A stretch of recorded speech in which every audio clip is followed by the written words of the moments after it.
Hello everyone, I'm Nightmare Before Christmas Reject and Axolotl SEB, and this is the Participation Awards. In this intro video, I'd like to start with a story. The human had at one point dated a guy who was very picky about movies. And I don't mean a particular genre. I mean, he would only watch a movie if it was critically acclaimed, won Best Picture, or received some major accolade. For example, the human had to convince the guy to watch the 2017 movie The Square. The human spent an hour going through movie reviews before he finally watched it. You know what else you can do in that hour? Start the damn movie. If you don't like it, there is no law that says you have to finish a movie you start. Also, opinions are subjective. If you're going to waste 2 hours in a day, why not movies? That's like saying you won't even try a food because you might not like it. Unless you have an allergy, you're inconvenienced for a short amount of time, but you might find something new you like. By the by, the guy liked the movie. There were many reasons that the human did not date him long, but that's not important right now. Just because a movie has a low budget or doesn't have critical acclaim, would it be so horrible to spend some time of the day or night, wink, watching it? We plan to cover lots of stuff. Silent movies, spaghetti westerns, noir, independent, foreign, cult classics, and just weird stuff in general. That's right, this is the Participation Awards. The channel where the awards don't matter, but we give them anyway. I think most people are aware that most award shows are not inclusive, and they are highly dependent on for your consideration pandering. Yes, we shall look at those other movies. Movies that fell by the wayside. Movies that had a budget of $42.88. Movies that look like the fever dream of a sleep-deprived alligator. Movies that shift to the bottom of the 99-cent bin. As far as spoilers, I'm giving them. I don't plan on looking at new movies that just got released, and personally, the human and I do not see spoilers as something that can ruin a film. It can make it easier to identify foreshadowing. So there. Spoilers! Shing, sparkle, sparkle. Today's selection is brought to you by a local theater/video rental that has quite the variety. Since Barbarella was not available, we went with Vegas in Space, not to be confused with the episode of Buck Rogers of the same name. I realize most people have no idea what Buck Rogers is. Anyways, support small business! And in case you're curious, Vegas in Space was in the LGBTQ plus cult classic section. Because the human wasn't thinking ahead, it didn't occur to her that the laptop does not have a DVD player.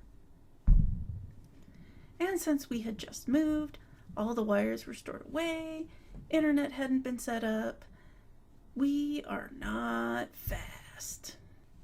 Since we had to return the movie, and the human is slow at editing, any screenshots or clips will be linked below if the human figures that out.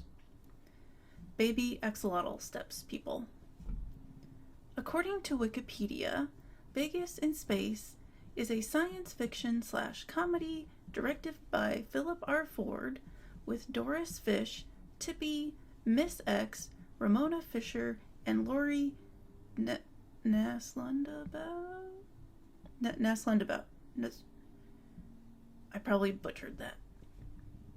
I gave it a try, people. Notice the word musical is not in that sentence. That is important. In Ford's blog, he provides the background on how everyone became acquainted, includes the Roller Coaster to Hell short. Basically, the short shows the dangers of narcotic addiction among teenagers. Not bad, slightly more informative than Reefer Madness, but doesn't have the same catchy tune of the 90s PSA I grew up with. Yes, that PSA. The copy the human rented was an anniversary edition containing an intro from the director. He calls it a musical and explains it was shot entirely in an apartment. It's definitely in an apartment. From the cover, it has drag show vibes, and since it was written and starring Doris Fish, that makes sense. However, and I want to stress this, it is not a musical. It is a movie that happens to have some music, but I don't think it deserves a participation award for being a musical. A musical is defined as a play or movie in which singing and dancing plays an essential part. 'Twas not essential in the movie, therefore not a musical.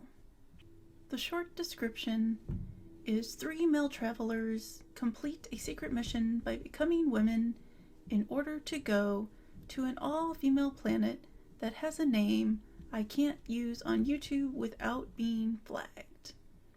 Since we're on the whole certain words can't be used thing, subscribe, hit the bell, check Patreon, blah blah blah. Maybe the human can get enough to make me look a little less threatening the next time around. The movie starts and is on the ship USS insert another inappropriate word I can't use on YouTube. We see the men in the crew, including one Lieutenant Dick Hunter. No joke. They are called because there is an increase in crime. However, only women can be on the planet, so the Empress of Earth gives them pills that change the crew from male to female. The blog gives an explanation of how they showed the transition on a low budget for this movie, so definitely check that out, and if you're into special effects, give it a read. I do enjoy special effects reminiscent of the giant Gila monster with subpar blocking by actors and use of matchbox sets. I was laughing so hard at how a toy ship attached to a string crashes into a building. I will now create that for dramatic emphasis.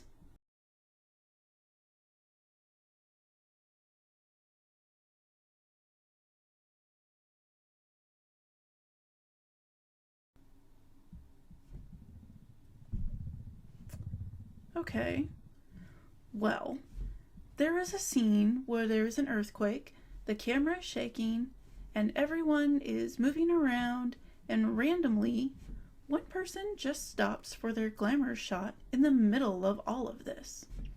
There's just something about movies with a low budget and how they add a sense of creativity and ingenuity. If you've seen Be Kind, Rewind, they have ingenious effects that are used in the Swedish films. This movie doesn't take itself super seriously, and it's fantastic. Participation award for effects. Let's circle back to the musical thing. There is music, but it's more that there is a performance going on and you happen to see it in the background. There are a couple songs, but it doesn't really matter to the plot. It's not giving any information. It's not telling us what's going through the minds of the actors or anything.